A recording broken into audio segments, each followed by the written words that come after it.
What is going on, everybody? This is Dr. Chris Featherstone here for you. And come on, somebody. Here we go.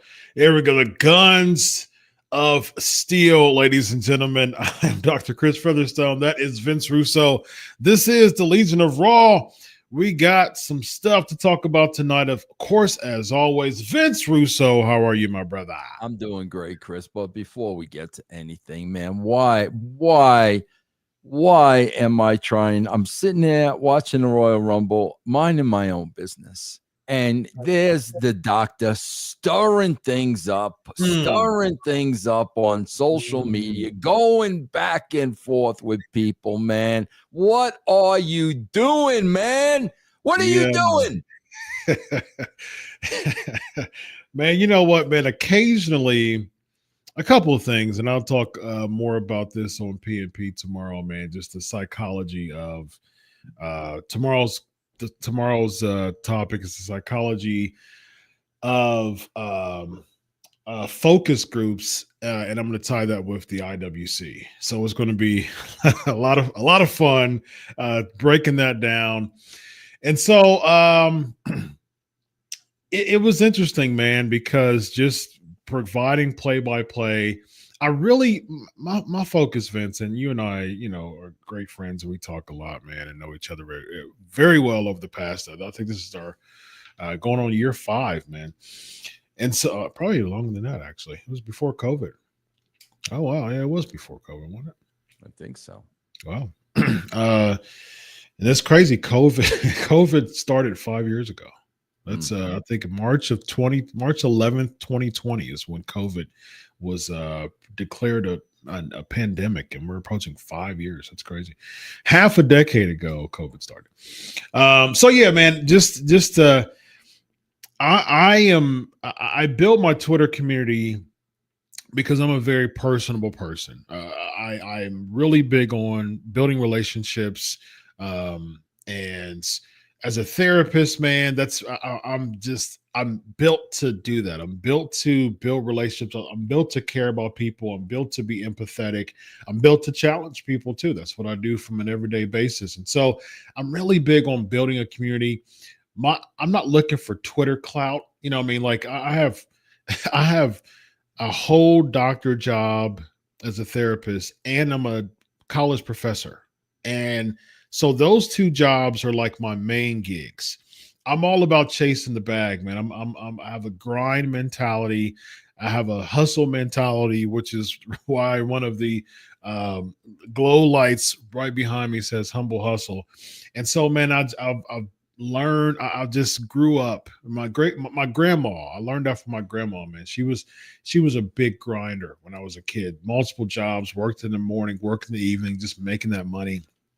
And I learned from her, man. I learned that work ethic from her. And so I've been offered an opportunity for Sportskeeda to do this stuff and get paid well. And it gave me an even bigger opportunity, to give scoops. And so I used a lot of really good relationships that I've built throughout the pro wrestling community of actual amazing talent and sources, and I've built some really good relationships. So I said, okay, cool, man. I'm all about making money. I'm all about chasing the bag. I'm a sole breadwinner.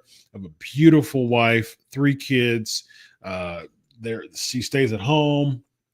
I'll make the money. I'll make really good money as a doctor, of course, even more good money as a college professor, made good money here as a podcaster, make even more good money as a scoopster. And so I was like, yeah, man, I'm all for it. And so I was given some information like I am all the time, and I report scoops. And over the past few months, I've been reporting scoops incredibly accurate, as you've seen, as I've reported, as things has been credited to me as far as the Netflix special and returns and things like that. And so I've utilized those scoops to be able to report things accurately in my vetting process, in my reporting process, man. Double check, triple check, even more than that at times, because I'm just really I'm not the guy that says, man, I'm just gonna like hearsay, excuse me, hearsay, rumor, innuendo, and then I'll just I'm not. My reputation's on the line, man. I take great pride in myself as a brand and as a person, and so I'm not just going to ruin a reputation of who I am by just reporting rumors. And so I heard some rumblings over the past few weeks, Jey Uso, and I've hinted it many times beforehand on the show. I hinted it last week. You and I both talked about that. I received a call on Tuesday from a source Tuesday night, basically confirming it to me. And basically, I still didn't report it because at the end of the day, if I would have reported that scoop of Jey Uso winning, it would have been a firestorm, because I had a firestorm because of Chelsea Ground. I reported Chelsea Green winning the U.S. Championship. Got flack for it. I reported a former NXT champion is going to be Intercontinental champion. Didn't even say a name. I knew it was Lyra Valkyria because from weeks beforehand, guess who wins? Lyra Valkyria. I reported Chelsea Green even before she beat Bayley to be in the tournament final. She ended up winning, so that was accurate too. And so I received some positive, some negative about reporting spoilers. So I was like, you know what, man? I pay attention to my peoples. I pay attention to my Twitter following. So I'm not going to report anything related to Jey Uso. I'm not going to do it. So I held it. I teased it like a day or two after, like a Wednesday or a Thursday. And then I gave my followers an opportunity for predictions. And so when Jey won, I reported that I was told on Tuesday, which it's the same story. I've been thorough with it, didn't change it, been said it, and all of a sudden received a response from a WWE Hall of Famer, Vince Russo, not following me. I'm not following him. We've never interacted on Twitter. A couple of times in person before. Wasn't a big fan of the interaction, but it was a emotion-laden response that didn't have anything to do with anything. That caused me. I'm very picky on responses because to me the IWC is like gnats. A lot of it's like when you see gnats and they're a little bit far away, you don't really. They're annoying, but you don't do anything. The closer you get to them, the closer they get to you, you just kind of swat them like, okay, get away. If they get away, you just kind of let them be. But if they keep coming, okay, well, now it's time to splat them. You know what I mean? That's basically how I feel. All right, so you're saying you want me to do some splatting for you? Yes. Is that what I mean? Guys, let me say a couple of things here. I'm going to say, Chris, you talked for 9 minutes. Now let me talk. Okay. Yes. For 9 minutes. You asked me a question. You said a beautiful stage. Let me say a couple of things. Let me first address spoilers. Okay, bro, I don't want to hear anything about spoilers, because if you don't want to know any spoilers about the Royal Rumble, then not to go to wrestling websites. Bro, it's like if I want to see a movie, if I'm really looking forward to a movie, I'm not going to go online to get a review of that movie because I know they're going to tell me what happens in the movie. So that's baloney, bro. If you don't want to know what's going to happen in the Royal Rumble, who's going to be in the Royal Rumble, who's going to go over, then don't go on wrestling websites because that's where you're going to get it. Because I'll tell you what, Chris, I was tipped off about the Jey Uso thing. I basically said it. And bro, some dude, Big Ray Hernandez from Hameen Media Group, Jey Uso was 60-1. Yeah. Big Ray bet $25 and walked away with $800, bro. Good for him. Yes. And I'm not going to give spoilers. Screw you, bro. Take those spoilers and go bet on freaking wrestling, man, rather than be a Mark boy. Okay, bro? Seriously. Now, we're talking about Bully Ray here.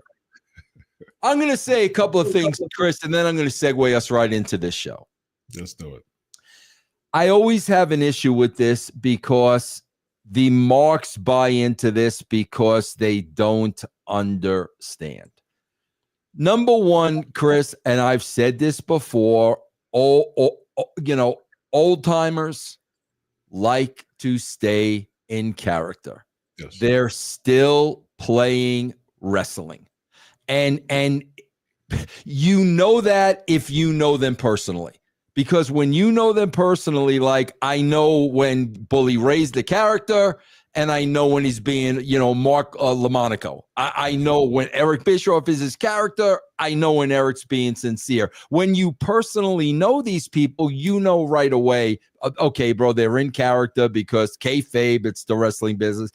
And Bully does a lot of stuff in character. He really, really does, Chris. So like something like that, I would take with a grain of salt because, bro, it's still important to these people to be over with today's fan base. Mm-hmm. So if Bully Ray's burying people online and, bro, that's cool. He's over with the fan base. Yes. I got to say number two, bro, and I'm going to get a lot of heat about this, and I don't care. Bro, there are so many wrestlers, man, who are just so into the wrestling business. You guys know I call it the wrestling bubble. It's the most important thing in their lives. They eat it, they sleep it, they drink it. It means everything to them. And I got to tell you, man, never in my life was there anything that I was that passionate about outside of my family.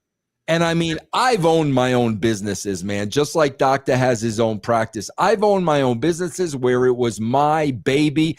I never got that passionate about any job I ever had. Because at the end of the day, man, that's what it is. It's a job. That's what it is. But you guys hear me say this all the time. The marks are in the ring. The marks are in the ring. The marks are in the ring. I say that, bro, because they are marks, and the wrestling business is everything to them. Now, Chris, let's talk about the open of the show. I mean, I'm not going to take anything away from Jey Uso. He works hard, bro. He seems like a good dude. The people are definitely behind him. But, listening to this promo, I have to keep reminding myself he's getting all emotional 14 minutes before he can get a word out. And I'm sitting here as a normal human being, and I got to remind myself, brother, this isn't real. You didn't win the Royal Rumble. You didn't eliminate anybody. This is a television show. You are an actor in the show, and the script was written for you to win. And he's getting all emotional, like, he went out there, won a UFC fight or a prize fight, and bro, you didn't win anything. And then I got to tell you, Chris, when they get into you don't know how hard I worked and how many times I laced up the boots and how many times I did that. You know what, bro? I got news for you, Chris. We all do that. Yeah. We all do that. No matter what our line of work is, we all do that. Chris goes to work as a psychologist every day and bust his ass. I wake up, I start my podcast at 7:30 in the morning. I'm going till 9 o'clock at night. I bust my ass. That teacher who's got to put together, lesson plan after lesson plan after lesson plan. Yes. We all do that, bro. We all do that. We all go to our work and we all bust our ass. But there's never anybody that works their ass, busts their ass, becomes head of the corporation, then they're crying about it. Like, I've never seen that, bro. I've seen millions of people get promotions in real jobs and not cry about it. There's this unreal fascination they have with this business where I swear to God, there are moments when they believe all this is happening as a shoot. And it's weird. It's troublesome to me. But, so getting back to the response you got, bro, you got a grown man who's almost my age. He probably is my age, still staying in character, still trying to get over, with that fan base, and still loves wrestling more than anything else in his life. And again, man, like that's why I remain on the outside looking in. Yeah. I don't care to be a part of that world because I know there are just so many more things important in life than that. 100%, man. I agree with you 100%. You've talked about this before, man, and you've been caught in the web of responding and things like that. We have our moments where we kind of slip up occasionally and engage. You know what I mean? Yep. But it's just like there would be times when I get on Twitter, I get a ton of notifications because there's literally hours before I get on Twitter and check it. And so I'm not the one camping and living on Twitter, waiting for another response and waiting for the dialogue. I just don't have time in my day to do that. And so when I get the notifications, I'll get, people encouraging, and then I'll get people just saying the stupidest, most emotion-laden bush league juvenile stuff. I'm like, these are grown men talking like this. So it makes perfect sense of why they're clout chasing a pro wrestler saying being in a gimmick and staying in character and cutting a promo. It makes perfect sense to me. Yeah. So to me, that's not the energy that I want. So I just off. And people have to understand. I try to explain this to business all the time because this is a business to Chris and I. So people just say, well, then why don't you just get off the internet? Well, because if I just get off the internet, then my entire business goes in the shitter. What Chris and I do, we have to promote non-stop. Guys, there were times when I said that, Chris, when I said F it, and I stayed off the computer for a week. I didn't post anything and I didn't say anything. And I literally saw my numbers start to go down. Promoting what we do is just as important as the job itself, guys. Trust me. When you see me on there, it is constant promotion all day long. That's what keeps the business going. So it's not as easy as, well, don't go on social media anymore because that's not good for business. And that, like I said, man, putting tweets out there and interacting, that's part of making your brand stronger. Yep. But it's, again, Chris, it's the bubble, man. It's the bubble that these people live in, and they're just out of touch with freaking reality, man. Yeah, absolutely. And, they want attention, man. That's the thing. There's things I'll literally chuckle. There's a couple times where I saw some response. I don't react to them because it's just pointless. I don't have the time to go back and forth, and it's just completely pointless to my day. But I'll go on there. I'll see this person just enraged at just a post that I made. I'm like, one, you're a grown man acting like this. Like, grow up. Like, grow the heck up, first of all. And you've got like 40 followers on Twitter. You know what I mean? Like, this pretty much sets the stage of what you do every day. Like, you spend all of your day living on Twitter, doing nothing else with your life but trying to elicit attention from someone who you desire to be like. And that goes with the clout chasing behavior of saying, oh, let's side with the celebrity wrestler, you know? And it's like, man, a lot of times, Vince, man, I really do feel, because I'm a therapist, dude, I really feel sorry for a lot of those people when I look at them like, man, like, dude, find something to do with your life. Like get a wife, you know what I mean? Like, find something, go axe throwing, skate, like get a skateboard, you know what I mean? Like, buy some shoes, get a hobby, you know what I mean? Like, find something to do with your life other than camping on Twitter all day. Like, who does that? How is that a flex? It's like, you like, just imagine you talking to some friends like, yeah, man, I've been hanging out on Twitter all day, man. I got that Featherstone guy, man. He responded to. How in the heck is that a flex to anybody to do something like that all the time, every day? And I look at that stuff, I'm like, man, you know good and well that you have much more ability in your life to do something about it. Let's talk. Like, let DM me. You know what I mean? Let's have this discussion. Like, come to my office. Let's talk, man. Do you really think, are you happy? Are you proud the fact that you go on Twitter and rage post?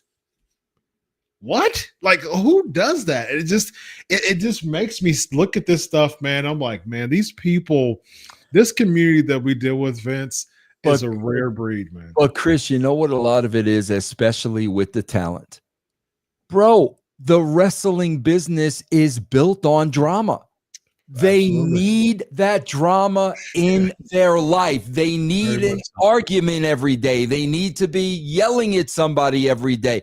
That's the business they spent their entire lives in. And then all of a sudden, you know, you're retired, you're on the sideline, and there's no more drama. Now I got to create drama because I'm so used to drama. And that's what you get, man. 100%.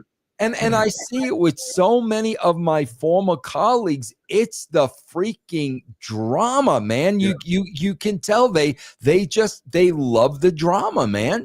And you've conditioned so many fans to be attached to the drama.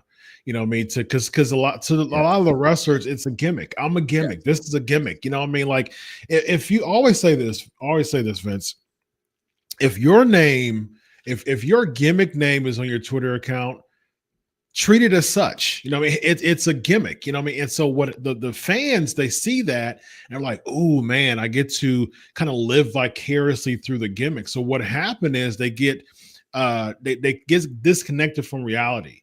And so they get into that fantasy world of cutting the promo, doing the heel work, posting the rage stuff, because they don't have an opportunity to come to reality and just be emotionally balanced and stable. It's all gimmick. It's all promo. It's all that. So they encapsulate themselves in those characters. And when they see that, a lot of these people in the pro wrestling community, they haven't dealt with a lot of emotional stuff, just like the wrestlers, unfortunately. And that's why, Chris, people don't understand. Vince, why do you let Cornette go? You go on and on about you when you never say anything and defend yourself. Why do you let Eric Bischoff say this, that, and the other thing on 83 weeks?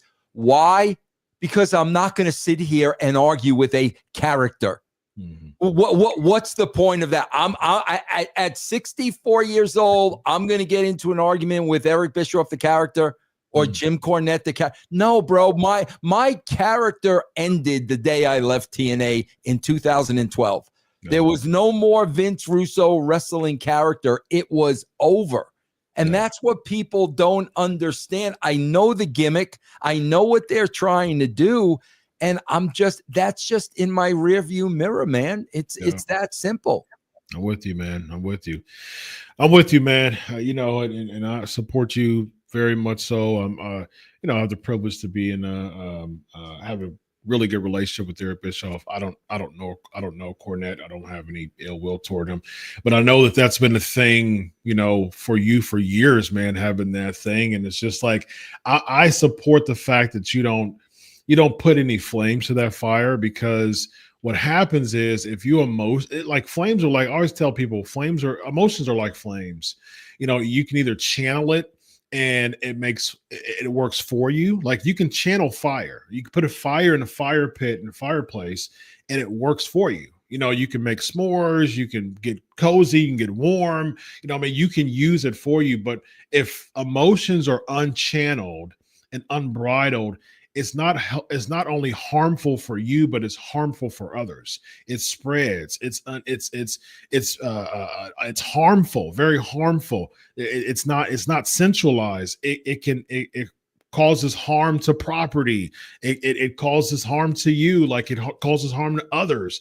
And so, when people deal with emotions from a psychological standpoint, you have to be able to learn how to channel those things, because what happens is, man, regardless, the unchanneled and unbridled emotions and wildfire, it gets the most attention oftentimes. Yep. Because if a fire's in the fire pit, people aren't going to look at that, right?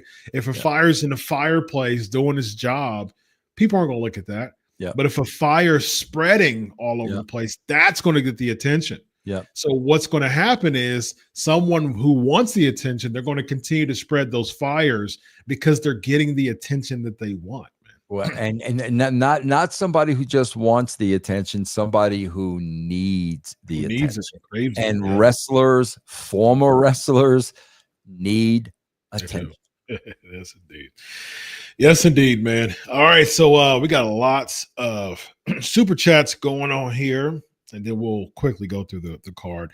David Duffett, $2. Jay can yeet, but he can't talk, Vince. What do you say about this? I'm starting to hear a lot of that. Yeah, bro, listen, he's riding the yeet now. He's got to up his game. He's got to up his game. And listen, man, he's been around long enough. Wrestling's in his bloodline. His dad did this. I'm sure he's going to be able to, but it's going to come to the point where he's going to have to up his game on the microphone. He's never really had to up to this point, because he's kind of yeeted his way to being really, really over. Bro, if this dude's going to be the champ, he's going to have to up his game. But like I said, man, I think he's been around it long enough. I think he's got the bloodlines. He's got personality. He's got charisma. I think he's going to be able to put it up there. Bro, you know how like Gerwirtz was with The Rock? Bro, I remember the day Austin won the title. Vince McMahon said to me, your job is now 24/7. You've got Steve. I don't care about anybody else. If they put this belt on Jey Uso, they need to assign him that guy. They need to assign him Brian Gerwirtz. They need to assign him that guy who's going to be there 24/7, can help him with the promos, can produce them. They need to assign him that guy. 100% agree, man. I think I've said this before. Before I found out, I predicted Jey Uso winning plenty of times on this show, and even last year, I think it was like last summer or something like that, I posted something on PNP as far as, I think Jey Uso should win the Royal Rumble. I've been saying that. I think he's had charisma, and I think you should ride with it. So I've been supporting that decision, and I do think that if he did have someone who was specifically geared toward him to help him on the stick, I think that he needs it. Like it's not an option at this point. It's a mandate, and it should be a mandate. Backstage, that should be a conversation that they should have. Like, no, this isn't optional anymore. This shtick that we're doing now with just I'll say a few things and yeet, you can't rely on that all the time, because there's going to be some dead spots where the fans don't eat. You got to keep going, man. You got to learn how to improvise. You know what I mean? So I think I think if he really wants this main event spot, I do think that he has the openness and the willingness to do it, and I can appreciate that. But I really hopes that he puts so much heart and soul and effort into increasing on the mic for sure. David, $2. Royal Rumble winners declare next week. Boo WWE Cleveland. Yeah, I talk about that all the time, David. I don't know why they do that, man. That totally craps on the crowd, man, and what city they're in. It totally does. Indeed. We got Baller B. Scott, $199. $1,200 for 4 there tonight. Didn't go, had to relay. Wow. For what? What are they paying $1,200 for? For what? First ever Sami Zayn versus CM Punk. Oh my God. Please, bro. Good for you, Baller Scott. You could do a lot better with that $1,200, man. I guarantee you, man. Wow. Jeez, that's ridiculous, man. That's a lot, man. Yikes. Y'all are getting yanked. AJ2 homie, $10. Another 10-minute yeet entrance to an underwhelming promo, but bro, it was we were 14 minutes into the show before Jey Uso said his first word. 14 minutes. Yep. And I think that they're going to keep riding on that in-house, reaction as a sign, as as far as outside. And it's like you can't always do that, though. You know what I mean? Because it's a concert feel. Everybody wants to yeet. It's the bandwagon effect that I talked about before. It's like you would be the oddball out if you're not yeeting in many of those cases. And people are going to look at you like, what are you doing? Why aren't you yeeting? And they're like, okay, I'm going to yeet. And so everybody's going to have that feel and that dopamine and that adrenaline that comes with it. So it's going to have that concert style feel when you're there. But it's like, okay, how do you transfer that out to, making this a actual big brand and transforming this out? I mean, I've not seen yet. I mean, I know he was on the McAfee show, but man, you got to start putting him on like news channels and stuff like, like you got to start really bringing this out as far as the yeet's concerned. I do think that the yeet phenomenon could pass outside of WWE, but WWE needs to do a better job with transferring and transiting that out. My wife, she was down here. She brought me dinner. She brought me. She just checked on me. She just came down, checked on me, gave me a hug, and so it was during the time I was doing some work in my office there. I was doing some professor work, and I had the TV on, and it was when Jey Uso was coming out. My wife does not watch wrestling. She cares nothing about wrestling. She tried a few years ago just to spend time with me, and she would fall asleep every single time. And so she did stay down here for a few minutes when Jey Uso was coming down and yeeting. And I have 3 kids. My middle one, he's a pro wrestling fan. He yeets like, Jey Uso. So it has the ability to transcend wrestling. WWE just needs to get out of the bubble and start, doing that. I mean, I'm sure that man, Vince McMahon was really good as far as that, really branding someone and taking them outside of the company. So, yeah. We have Corey 499. Do you notice at the end of the show it shows the executive producers now?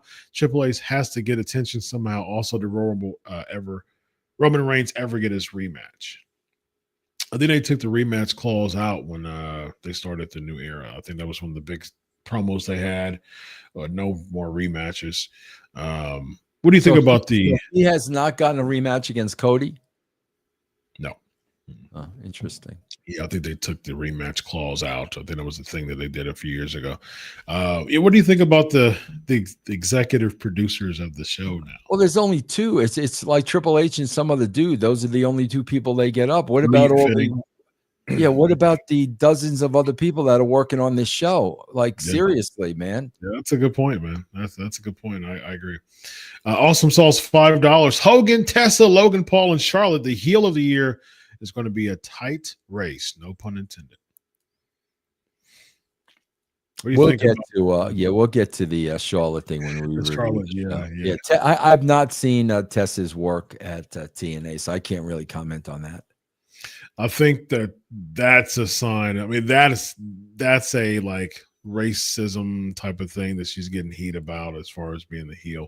Yeah. Wes Rollins looking like Billy Ray Cyrus tonight. There you go. There you go, Vince. I know it's one of your favorite parts. What is Seth Rollins wearing tonight? Is one of I your swear favorite to parts. God, that entrance of Seth freaking Rollins, I'm the generator and the manipulator.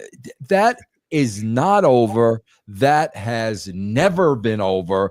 And he says it every single time because he thinks it's so over. That is not over, bro. It is not over.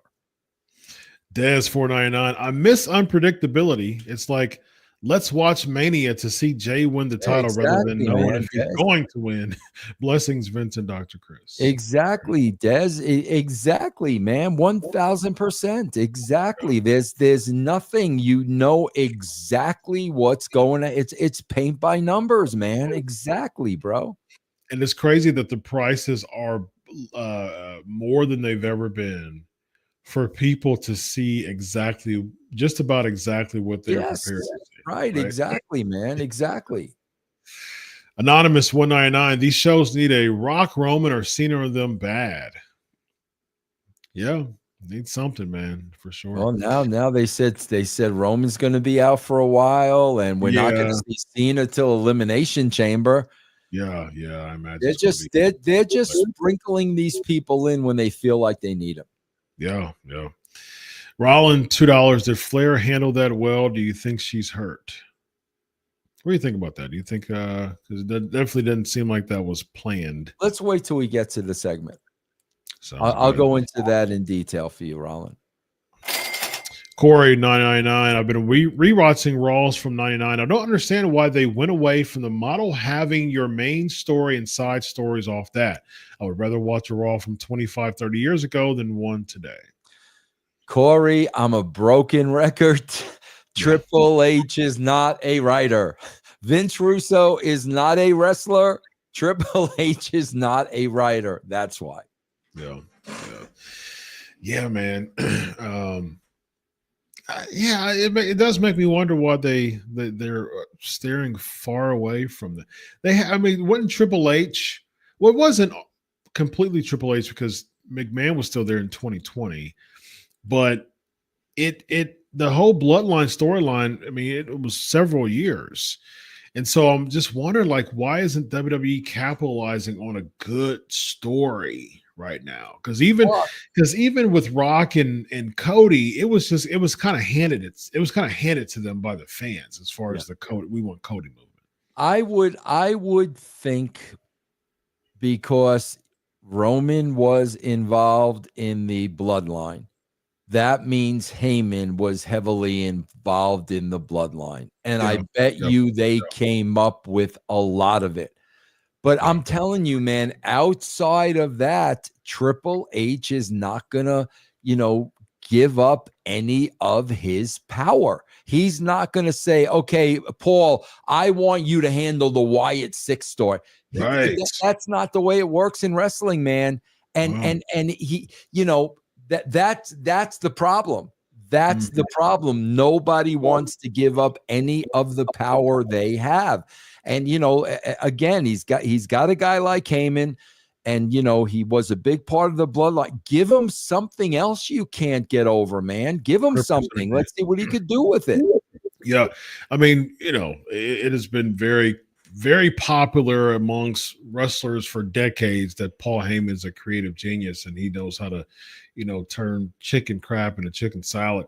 And so the Final Testament, the Wyatt 6, you have, you have factions now that have potential, but are damaged goods at this point. Yep. Like, how do we revive something that's been so damaged for so long with this Wyatt 6?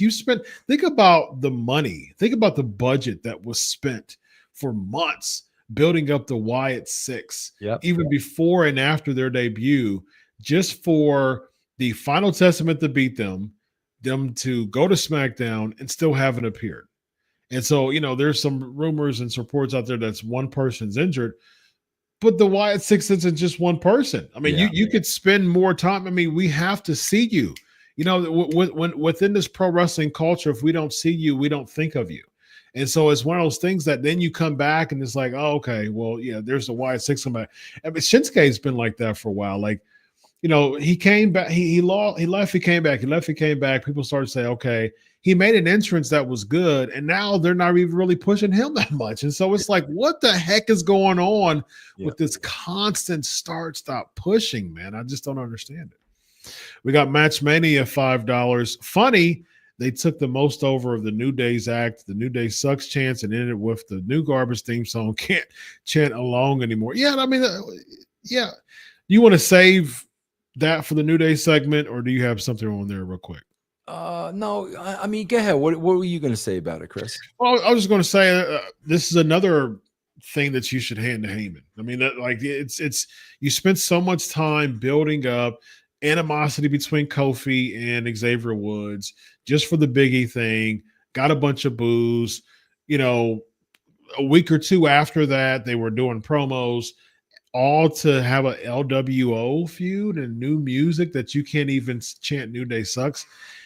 Again, man, you're spending budgets on new music, but what the heck is that going to do if the characters aren't strong? And now they're just another they're a heel tag team. Well, yes. Like that's the whole thing, bro. Like when that stuff went down with the Big E, okay, and obviously Big E broken that can't work, all that stuff.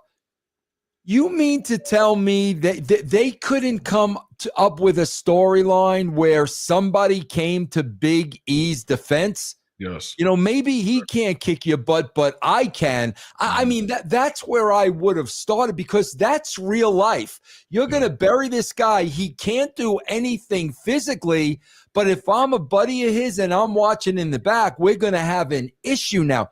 Bro, they didn't even do that. Nothing. Nothing. You know, everything has to come off of logic. Yeah. And that would have been the logical thing. Now we would have had a storyline. New Day could have harassed his family. They could have knocked at his door at home and embarrassed his wife and his kids. There's so much that they could have done. What are they now? Now they're a heel tag team. Okay. Yeah, absolutely. We got awesome sauce, $2. 9 minutes of Chris talking was better than Jay's promo. Thanks for coming to my TED Talk. Awesome sauce. Wait, I got a new one for you. Hold on. All right, let's do it. I'm going to debut this today. Here we go. You ready, Chris? All right, let's do it. Listen closely to this, okay? Because this is exactly what I'm talking about. Listen. He really is painting the realities of being a champion. He really is painting the reality. Okay, who's next? What's that next super chat, Chris? What's that next? Who's that from? That's from your girlfriend. He really is painting the realities of being a champion. I'm telling you, bro, they think this stuff is real. They think at some point they've convinced themselves this is real. Who's my girlfriend again? Hollywood. That's Hollywood, man. Okay, got you. That's Hollywood. I heard she was a nice gal. She's probably a sweetheart, man. I'm sure she is. Let's see here. Dez 199. Where's the rest of the talent? Same 10 wrestlers. They're in catering. That's where they are. Yeah. 2.5 hours, and this is what we get. Sami Zayn main eventing yet again, ladies and gentlemen. Anonymous 199. A lot of wrestlers are hoping for one more run. Because Anonymous, we talk about this every week. Every story is about wrestling. I swear to God, when Rhea Ripley and Charlotte got into, wow, I beat you, and then, but I'm like, bro, I was texting the coach. And I'm like, is this what we're really going to do? I beat you and you. Like, really, man, this is what we're going to do. Charlotte Flair has been on the shelf for over a year. And with her first promo is going to be, yo, you beat me, but I beat you. Bro, it's pathetic. That is television written for 10-year-olds. Charlotte Flair went through, Jey Uso's talking about it at the beginning. Bro, she goes through hell and back to get back into the ring. In the middle of all that, she's getting a divorce. Yes. And the best we have is, but I beat you. Yeah. Oh my God. Please, bro. Please. Very good point. Let's see here. We have Anonymous once again. Crying was okay for HBK because that was the story. Yeah, boyhood dream come true. Yeah. He was reaching into his inner, doing some shadow work, so to speak. Carl Jung, going back to his inner child and realizing his boyhood dream has come true. So yeah, that makes sense. 199. Vince, could you picture Bruno or Pedro crying? Michael, I'm cracking up because I'm thinking of Bruno crying. Like literally, well, what would have possibly made Bruno cry? Like that. Good point. Good point. Michael, that is a great point because I guarantee you, Bruno had the same ambitions that Jey Uso had. He worked just as hard as Jey Uso did. He went up and down the road like Jey Uso did. Why didn't Bruno cry? That's a great point, Michael. Yeah. Well, I would say that I think the reason why Bruno didn't cry as much was the wrestlers had more control over the fans than the fans had control over the wrestlers back That's a good point, Chris. Yes. And I think nowadays the fans have so much control over the wrestlers that they give them that emotional kick, to shed some tears, as opposed to Bruno's like, this is my job. I can turn the switch on to make them cheer me. I can turn the switch on to make them boo me. That the more I see cheers or boos, if I'm a face or a heel, that's what I'm gloating about. I'm not gloating about the fans loving me. But we're also talking about, let's be honest, man, back in that era, these guys were men's men. I mean, make no bones about. Look how Seth Rollins is. He's going in that ring dressing like an ass clown. Okay, during Bruno's here, Roddy Piper was a man's man. Okay, Kurt Hennig was a man's man. We can go up and down the list. They were men's men. They didn't act like mamby-pambies, bro. I'm sorry, man. Unless your gimmick was androgynous. Yes. Like Gorgeous George. Gorgeous George. Great gimmick. Great gimmick. Absolutely. Yes. Let's see here. You have Otis. Vince, please tell us what they can do with Roman Reigns at WrestleMania 41. It's funny, Otis, because I don't think they can answer that. And I think that's the reason why he's going to be on the shelf for a while. I mean, the fact it blows I can't imagine if The Rock was healthy, or Austin was healthy, or Taker was healthy, or Mick Foley was healthy, and Vince coming to me and saying, hey, Vince, we're going to write them out the next 6 weeks. Bro, on the road to WrestleMania, by the way. That's absurd.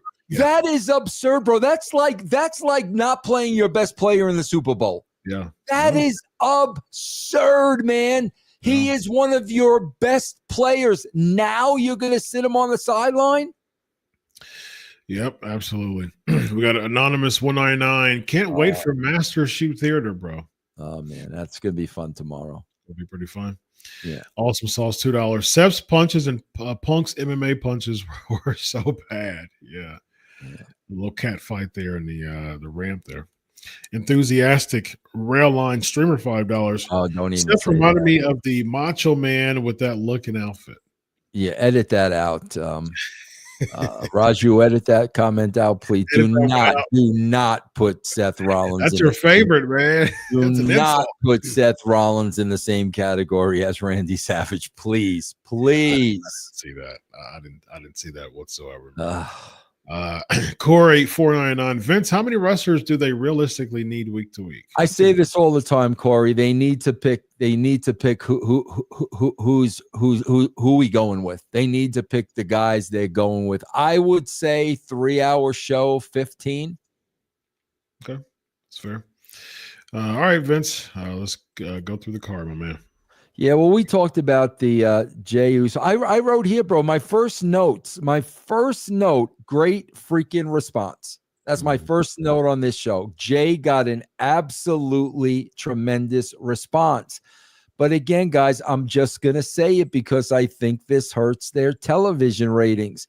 14 minutes before he says a word. It's not good TV. It's just not. Like Chris says, if you're there, it's great. If you're one of the people at the party, it's great. If you're eating, it's great. If you're sitting at home, I'm telling you, you're like, okay, we get to eat. Let's get on with this. Yeah. And bro, listen, we can say that WWE is great at a lot of things, selling out arenas, merchandise, whatever you want, television deals, Saudi Arabia. Okay, bro, they're great at a lot of things. They're not great at television ratings, man. That's a fact. They're not getting television ratings, and I think it's stuff like that that hurts the ratings. Then Gunther comes out, cuts the typical Gunther promo. And I just felt, when Jay says somebody just talked about predictability, I'm going to walk out of WrestleMania, the WWE champion. That was as flat as can be. I mean, that was just such the cookie cutter finish line, flatter than flat, Chris. Yeah. I mean, it's the same. There's no story with this. It's just can Jey Uso finally beat Gunther? But like I said before, Gunther's stock has plummeted so much as a force to be reckoned with. Yep. That it doesn't make that Jey Uso win look as impressive as it should have. Absolutely, Chris. That's on the writing. That's on the booking. Yep. Man, I got to tell you guys, did you, Chris, see the whole piece of business with Cena from the Royal Rumble? I saw the clips. I didn't watch the presser. Well, you saw this clip today. Guys, I am telling you that was unbelievable. Because I think that was John Cena saying, I've given to this company. I put over Austin Theory, who you did absolutely nothing with. Yeah. This is, matter of fact, my last run. I'm going to worry about myself this time. I'm going to worry about my legacy this time.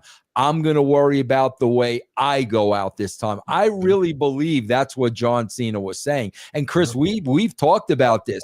We talked about how Cena was always the company guy, always putting everybody over. But, and then, we talked about the Austin Theory thing, how it was just totally wasted. I think Cena is basically saying this is going to be creative my way. I'm going to decide who I want to put over if I put somebody over. Bro, I don't think Cena was working because if he was, he deserves to win the Academy Award. He was, and I can respect what he said. I mean, there's no argument to what he said, right? He's been there for 23 years. Yes, now it's time for him to, he said he deserved, he earned, having elimination. I mean, who's going to argue that? You know what I mean? So I thought that was great. I thought that was phenomenal. And I mean, now see, he's getting emotional over this. I understand that. After a long career, like he's saying, this is my last run. I don't think John Cena is going to be Ric Flair. I really do believe this is going to be it. That's emotional for any sports figure or entertainer retiring. Absolutely. So I really felt there was a lot. He said a lot in that. And bro, on top of everything else, his biggest fan was probably Vince McMahon. Mm-hmm. And Vince is not there to book him this last year. So he's got to watch his own back. Yeah. He's got to protect his own brand. And I can respect, again, man, I've said that plenty of I can respect it, man. I can respect, he regrets it, but it makes sense to me that Austin walked out, back in the day, back in 2002. He was supposed to lose a random tournament match against Brock Lesnar in King of the Ring. And he's like, no, I don't care about not making Brock Lesnar. Let's make some money with this. There's nothing to benefit me to lose to Brock Lesnar in a random qualifier match for the King of the Ring. I say this all the time, man. Everybody has to be protected. Sure. Everybody has to, and that would have not protected him. And that's all he's looking at. Just protect, just take care of me. That's what he's looking at. You know, because here's the thing, Vince. If I'm protected, that means I can put somebody over stronger. Thank you. That's what it boils down to. Because if I keep getting these random losses, when I'm putting, like for instance, John Cena was getting loss after loss after loss, and him losing to Solo Sikoa, it really didn't mean much. You know what I mean? Because it was like, man, he's like same with Goldberg lately. Him losing to someone else, it's like, it's just another go. Like Goldberg's been, his brand has been compromised by the WWE for so long that people beating him, unfortunately, is expected now. Yeah. Like this is someone who went 173 wins with 0 losses. Now he's expected to lose against a Roman or a Braun, you know, or Lashley. So I think they just need to do better in protecting the brand. And respectfully, Goldberg, for what he's done, I think he should feel the same way, man. You know what I mean? Coming into this year, eventually, maybe, you know, if he's got 1 or 2 more matches left in him, you know, make it make sense, because with this big Goldberg run, it's like, man, I've got 1 more match left in me. If he loses again, it's not going to mean anything. It's just a waste of our time. So what's next? There Penta? was a lot here, bro. There was a lot here. And All you right. only know if you come to this show and me and Chris tell you. Okay? Guys, Chris and I have been telling you forever that Kaiser gets it. Yep. This dude is very, very smart. He's a great entertainer. They could, bro, if anybody knew how to do anything there, you would have gotten Kaiser. You would have gotten Gunther over as a huge heel, Kaiser as a great baby face. They never went there. They're going to go there when it's too late. I'm trying to make a point. Kaiser knows what he's doing. No question about it. Okay, bro. We saw what happened at the Royal Rumble. Kaiser went in, Kaiser went out, courtesy of Penta. Yep. Did we notice what happened here tonight? What happened here tonight was I got to tell you something, man. And I hate to say this, guys, but I got to be honest with you, because I worked with Michael Cole. I never had an issue with Michael Cole ever. Kudos to Michael Cole for being there for 50 years. I could have never done that. But, bro, he is starting to get so obnoxious about just being so happy that Vince McMahon is not in his ear. It's getting freaking ridiculous, okay? So what happens in this match? We talked about this last week, how they hurt Penta because Gable was not in a sling or anything. We talked about it last week. So now we go to this match. Cole's putting over the move, the arm breaker, the code breaker, whatever the heck he's calling this thing, okay? Bro, Kaiser comes back, gets his heat back, walks all the way to the back, did not sell it at all. And I guarantee you, this is what that is. Kaiser is looking at everything I've done and every job I've done, and I've done it like a pro, and I've made everybody else shine. And now you're gonna bring this guy. I guarantee you're gonna stand there. Somebody's gonna tell me Kaiser forgot to sell. No, bro, no. We've seen Kaiser sell. Kaiser knows how to sell. This was Kaiser sending a message, bro, and it killed Penta. The way Cole's putting that over, and bro, if you notice when Kaiser came back on the offense, Chris, he was using the same arm. He was using the same arm, and he walked to the back. That is all by design, guys. I promise you. Yeah, I mean, there's no argument there. I just wish, man, how is that protecting Penta, though? Like, Kaiser has one of the worst records in Raw, and he was there for a hiccup, and somehow he gets the heat at the end of this segment here. And then what is this going to lead to? Penta beating Kaiser. No, What this is is that? going to lead, bro. Are you, Chris? What is it going to lead to? A triple threat or somebody else coming in, a tag team match? Now I'm starting to side with Bully. Bro, this is going to be. Get out of here, man. I'm going to get out of here.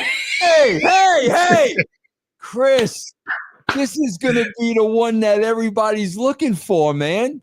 What is Penta, Kaiser, and chicken legs done, man. Are you kidding me? Are you kidding me? That was something that was also was about to say. I was like, okay, so I was going to say that I hope it doesn't lead to a triple threat. You did say it. You got it out before I interrupted you. You did say it. That's exactly where it's going, man. Exactly where it's going, bro. What does that mean, Vince? What is it? Okay, Penta wins the triple threat match. Okay, how is that a bump up though? I just don't understand. How is this helping build Penta's stock by beating people lower than he is? Why don't you get him in some good feud leading into WrestleMania?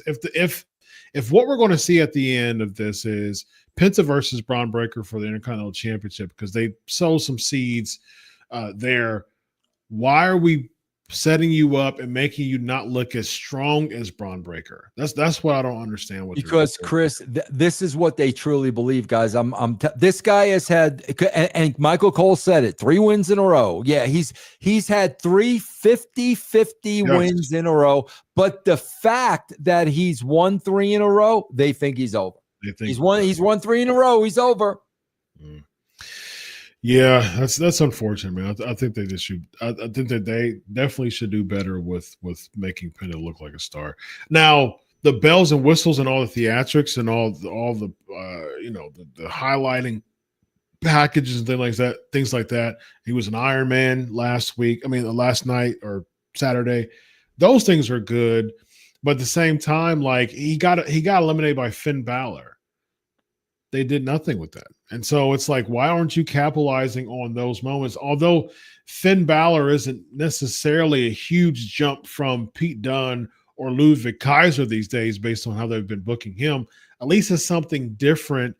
He's a former world champion. So at least there's something with him instead of just picking up, grabbing a couple of people from the back. I mean, no disrespect to Pete Dunne or Ludwig Kaiser, two both very good wrestlers in the ring.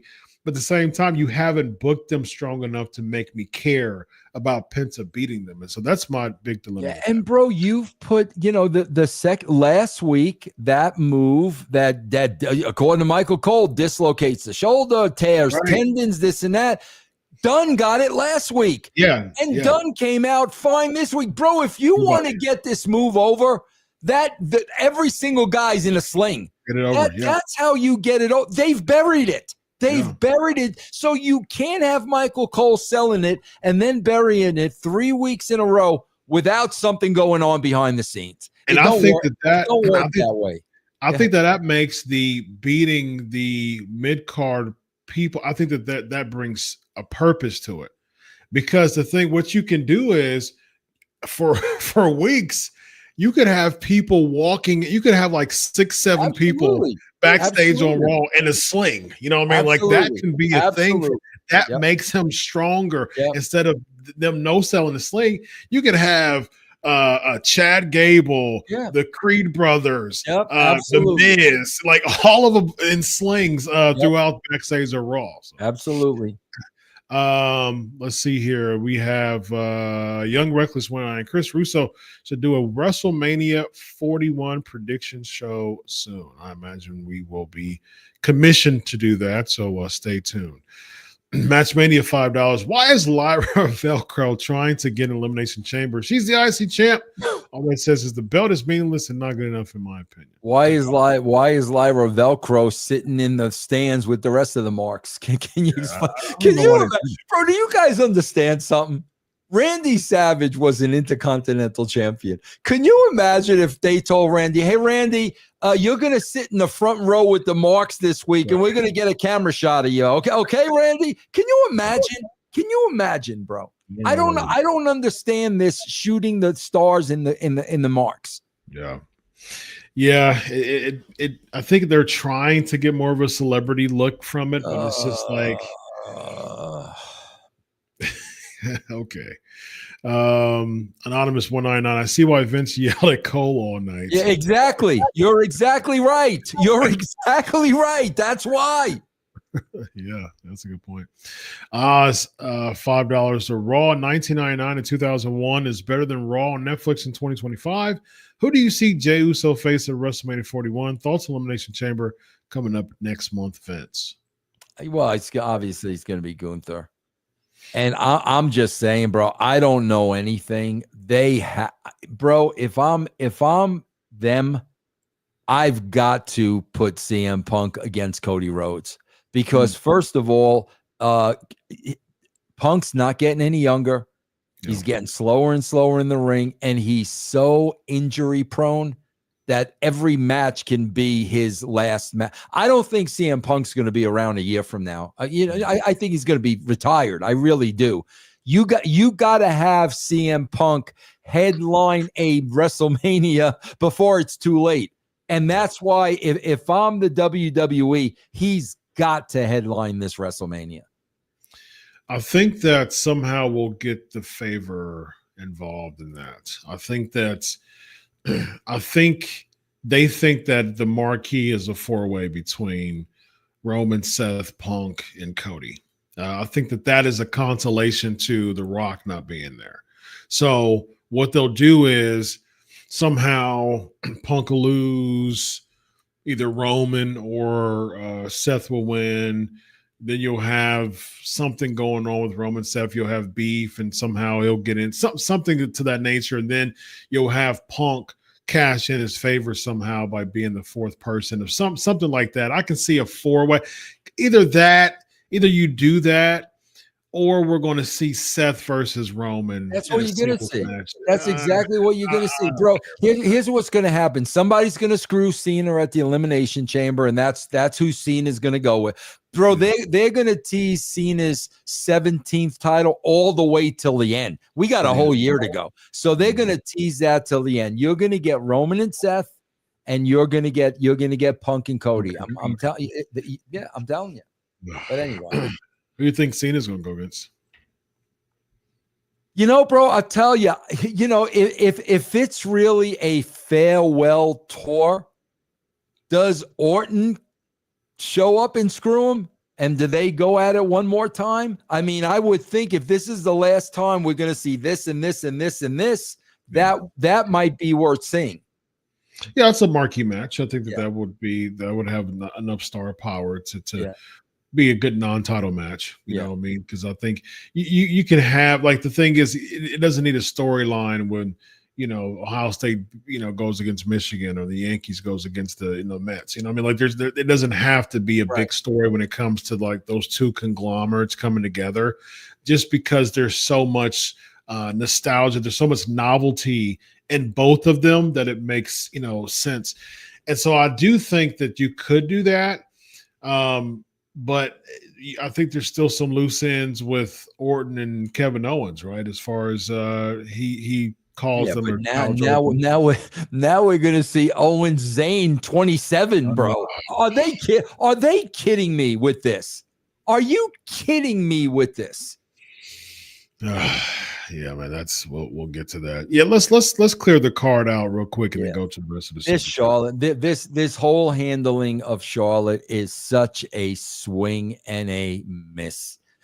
During her whole rehab, man, she's putting up Instagrams of her being King Kong, man. The stuff she was doing, you could see the pain in her face, and the push in the weight, and the putting the leg brace on and running. I mean, I felt them, and I'm like, man, that girl is a beast. I give her all the credit in the world. You could tell how hard she wanted to come back. Then we find out she got divorced in the middle of all that. They didn't use any of that whatsoever. And I got to tell you, man, Chris, I believe they thought they were bringing her back as a baby face. I don't know what they thought, But what a missed opportunity, especially knowing she was going to go over in the Rumble. If you would have showed that comeback and everything she went through, sit down and interview her. She talks about the divorce in the middle of all that, man. Sometimes I didn't think I was going to get through this year. Yeah. You give me that. Then she wins the Rumble.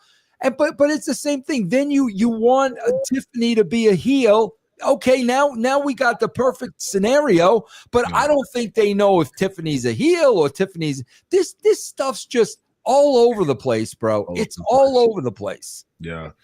I think one of their biggest gaffes that they did with Charlotte was she felt like the promos, it made her feel bigger than everybody. And then it was clear that she was going to win the Royal Rumble, and then she won the Royal Rumble. So it didn't leave any element for us to get emotionally attached to her.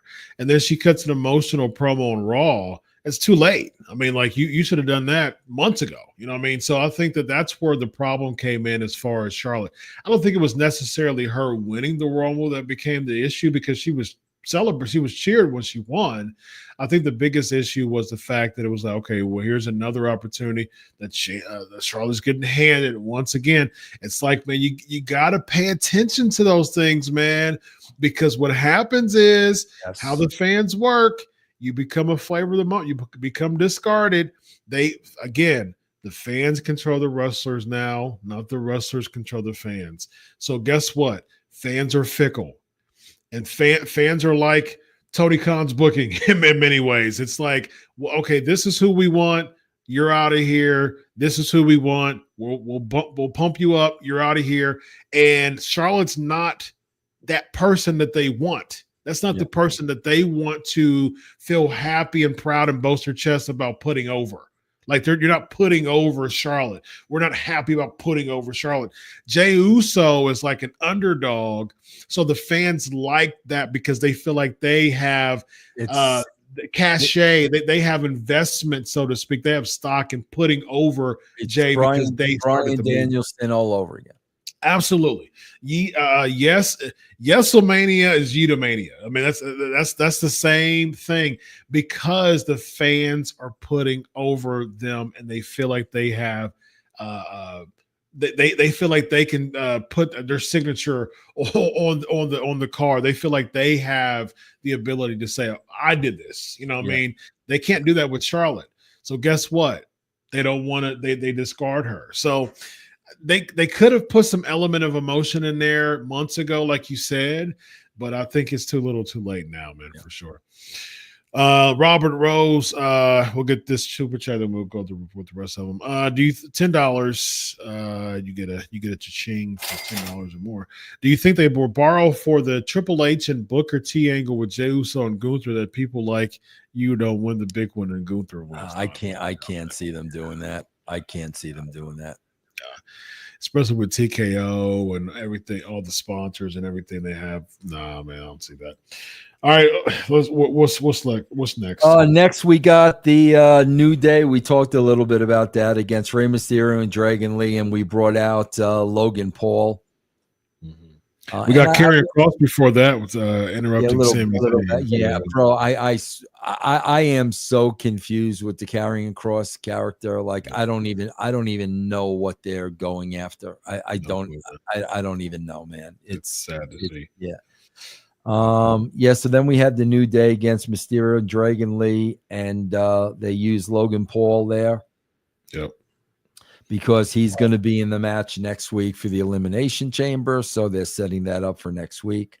Yeah, but why hurt? Well, why damage a WWE Hall of Famer to lose this week in a tag match and then lose next week in a singles match? And he also lost when the same night he said he was going to win the Royal Rumble. Remember? Yeah. 2 weeks ago. 2 weeks ago he lost. That too. Yeah. Why are you doing that? Yeah. What we got now? We had the Ripley and Io Sky in the back. Yep. And there was the attack.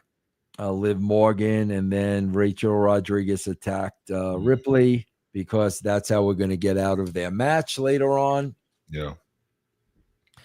CM Punk interview, and then Liv Morgan beating Io Sky by DQ. Yeah. That was an interesting spot.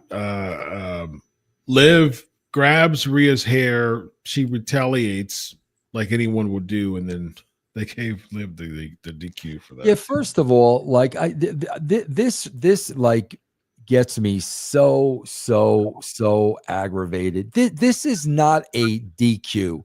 This is the match getting thrown out.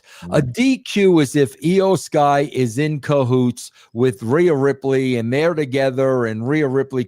This is not a DQ. It is a freaking count out. They do this so many times and it makes no freaking sense. Io Sky had nothing to do with Rhea Ripley coming out. They didn't plan it together. She totally had nothing to do with it. How is she getting disqualified? Yeah, that's a good point. It's so stupid, man. Then I guess we had the War Raiders and American Made. I guess Gable's going to be gone for a while. He talked about stepping away. Yep, he's going to be stepping away, it looks like. Yeah. Adam Pearce announces AJ Styles is a part of the Raw brand now. So, yeah. You see AJ versus Logan Paul probably at Mania? Oh, yeah. I mean, that'd be good.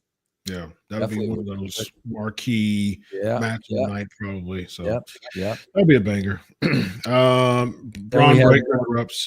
Yep. We had Rollins with the Rhinestone Cowboy and giving Sami Zayn the pep talk. Yeah.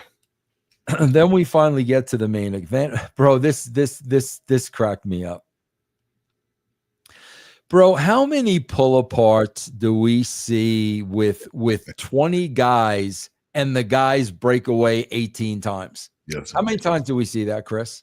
Probably 83 times. Well, here it took one guy on Punk and one guy on Rollins to keep them from each other.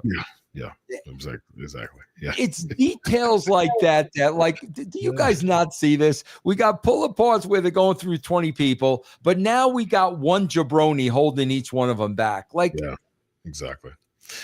Yeah, great. I think that's a great point, unfortunately, but yeah, I mean, this is another Raw show, man. Lee, this is the road to WrestleMania, man. And then we're back to Kevin Owens. And Sami Zayn. Gosh, bro, are once you again kidding me, man? Are you kidding me? And he lost to Cody Rhodes, and I guess he's going to say, Sami Zayn, you didn't cause Cody Rhodes. They're going to fit that in, and then they're going to have another match. Like another feud, they have a feud like every 2 or 3 years, man. It was due, so that's what happened. God, I remember watching NXT. I watched Kevin Owens' debut on NXT when he attacked Sami Zayn, bro. That had to be 10 years ago. Yeah, it was definitely close to it. That had to be 10 years ago. Yeah, because I remember he beats John Cena. In a random pay-per-view. He debuted December 11th. Well, that was his debut match. Yeah, 2014 is when Kevin Owens died. God, 11 years ago. Bro, you know what's getting, and he won NXT champion, and he confronted John Cena on May of 2015. Yes. Bro, you know what's getting so lame? I mean, you just talk about being so lazy, and we're starting to see this over and over and over in the back. They'll start with, they'll start with a shot of Rhea Ripley walking. Then somebody will come from this way. They'll talk. Rhea Ripley will go one way. This person will continue the talk, and somebody else. It's so pathetic, man. That's that. And then Triple H, you're going to put your name on the show as a producer with crap like that. That is so freaking lazy, bro. It's so set up. It's so plotted. It's so unrealistic. Put a little effort into it, for crying out loud. What gets me is the 18 backstage interviews a week, and like 17 to 18 of them is they'll it's like the person isn't in the frame, and then they're surprised that they're there, and then they'll put the person in the frame, and all of the interviews are interrupted by somebody. You know what I mean? It's just like, okay. Like now we know that somebody, every time we see it, here comes an interruption of somehow. And not only that, then when you have the interruption, that's how the match is going to end. Exactly. Yep. I think that's it, because everything is condensed in the one show. It's the one show, and you I swear, man, you know from A to Z what they're going to do every week. Yes, you don't think Kevin Owens is going to attack Sami Zayn because you're like, there's no way these two could have a program again. So you're not thinking that, and then you get that. And then you get it, yeah. Let's see here. We have Jason 499. Wrestlers are supposed to be larger than life, not sitting with the common folk. I'm with you, Jason. I'm with you. We have David Dufford, $2. CM Punk's favorite Paul, make me tribal chief. What do you think? Well, I would think it would have something to do with Roman Reigns. Yeah. All right, we have Young Reckless 199. Build Fatu up to be Roman's opponent in Avenge Solo. I bet you they go solo in Fatu at WrestleMania. Oh, excuse me. Thank you. Trying to get the mute button in there. Didn't get it in time. Match Mania $5. WrestleMania 41 main events. The night one, Fire and Ice versus Dakota Kai and Io Sky. Triple H and the Marks would be creaming in their pants for that one, Vince. What happened to Fire and Ice? Are they even around anymore? I haven't seen them in ages. I thought I saw them. They were in some WWE something with some fans or something. I haven't seen them. I haven't seen the Whoop Whoops. Oh, Vince, they go out and party. They come back, stay for about a few weeks, and then they go back and whoop whoop. Yes, God, they just go through people, man. It's amazing. Rollin $10. Difference between the fans rejecting The Rock in last year's Mania main event and the fans rejecting Charlotte being in this year's main event is that fans don't care, have a better alternative like we want Cody. Fans don't have a better alternative like we want Cody. Yeah. Hey, listen, man, Charlotte is the best in the field, and she's far and away the best in the field. I mean, I don't know who you'd have beat her or put in that spot. She's far and away the best in the field. Probably Tiffany Stratton, I imagine. That's what they're probably grooming her to go against.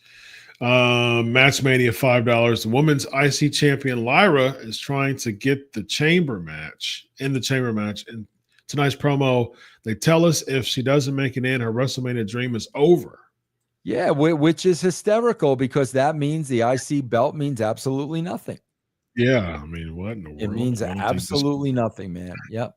Yeah, why don't they just make her have a marquee feud and build up the women's division for WrestleMania? I mean, it doesn't have to be over. All right. With that being said, we're going to say this last super chat for the end. Is this Flair Hogan? No. Let us know where to find you, Vince Russo. Yes, guys, please. You can get a free week of the brand. When something's free, take it, man. Just go to patreon.com/Russo TWC. Yes, indeed. Follow Vince Russo at Vince Russo. Follow me at Chris Prolific. I'll be breaking news and interacting with y'all. I had a really good Q&A like a couple of weeks ago. I had some time. I was on break from work. I'm gonna do that again. Just want to connect with y'all. That's my goal, man. Connect with y'all. And if y'all want to rock with me, follow me. If you don't.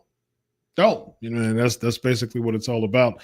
All right, this guy right here is Vince Russo. I'm Dr. Chris, and Awesome Sauce says that can y'all point to the WrestleMania side? There's the phallus right there, ladies and gentlemen. Bro, that's disturbing. That's a phallus. That is very disturbing. And you got the fingers, the two fingers there. Too. That's pretty bad. Have a good night, everybody. Oh, So that's long. not-